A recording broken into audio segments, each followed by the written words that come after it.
Her duty stations included NATO headquarters in Norfolk, Virginia, as well as Westpac tour aboard the USS Rushmore and time with the JAG Corps in San Diego, California.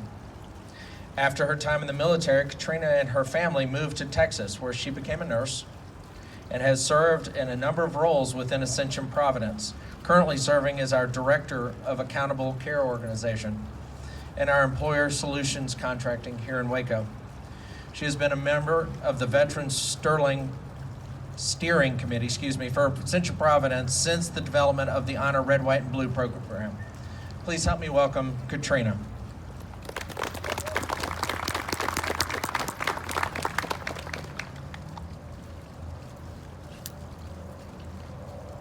Thank you, Philip. Thank you all for being here today. Do you know what happens when you look up the definition of the word veteran on the internet? The first definition says a person who has had long experience in a particular field. I think that's pretty interesting. How long is long? I'm going to argue that the wounded service member who was medically discharged after 6 months is as much a veteran as the one who was discharged after 10 or 20 years. Further down, it goes to give a secondary definition of a person who has served in the military. So perhaps Google just needs to flip the order. As a side note, I will also disclose that Google has put a synonym in there for veteran, retired soldier. But I will leave that to all the Marines here today to take it up with Google at a later date and time, because we all know that soldiers and Marines are not the same thing. A veteran, as I see it, is someone who is called to serve. Many of us didn't get there the same way. Some of us were told that we were going by the government. Some of us wanted out of a small town. Some of us needed money to go to college. Some of us were trying to find what we wanted to be in life. Some of us wanted to fight for this country and for everything it meant and still means. No two callings really looked the same. There was a life left behind and a new one ahead. A young lady or man enlisting and returning an independent woman or man with experience and tenacity, ready to take on whatever comes their way. I was 19 years old when I entered the Navy from my small town of 500 in Wisconsin. I wasn't sure what I wanted, but I knew it wasn't the accounting degree I was headed toward, so I figured I'd go see the world through the United States Navy. While I was in the Navy, I met a striking young Marine. In true Marine style, they find out who has a car and latch on and don't go away. He's still around 20 years later, but he has his own car now, only because he's a commander with the Waco Police Department and has a take-home car as part of his job.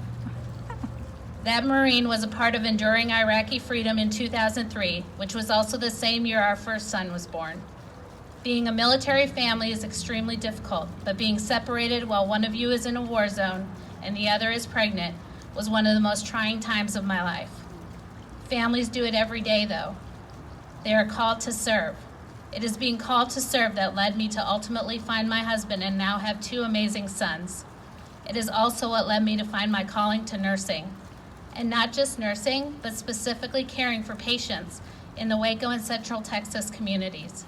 My husband's calling to serve the citizens of Waco and my calling to healthcare at Ascension Providence are grounded in what this community means to us. When I first heard about the Honor the Red, White, and Blue program, I was speechless. Being a veteran, I was overwhelmed with emotion that those of us had served would be respected and appreciated in such a way.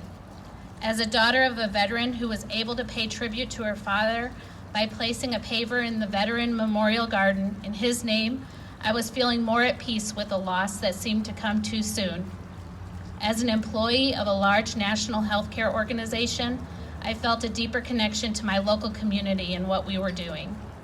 The first time I attended a final salute for a veteran who had succumbed to their illness in our hospital, I experienced a tribute that moved me to tears. Being a veteran has come to mean more to me the older I get and the more I reflect on the time I spent enlisted. As parents, my husband and I are having conversations with our high school senior right now about the college experience many graduates want And I have a feeling many of us veterans have military stories that would put those college ones to shame. As I reflect and watch the world events around me, especially those of this year, I will say I'm of the opinion that being called to serve comes in many different services than just those of the armed services. I have seen the call to serve among nursing, physicians, clinical and non-clinical staff, EMTs, police, fire, rescue workers, restaurant workers, truck drivers, gas station and grocery store personnel, and the list could go on. These are people who knowingly put themselves in harm's way to care for others. And I, as a veteran, salute you. The community salutes you.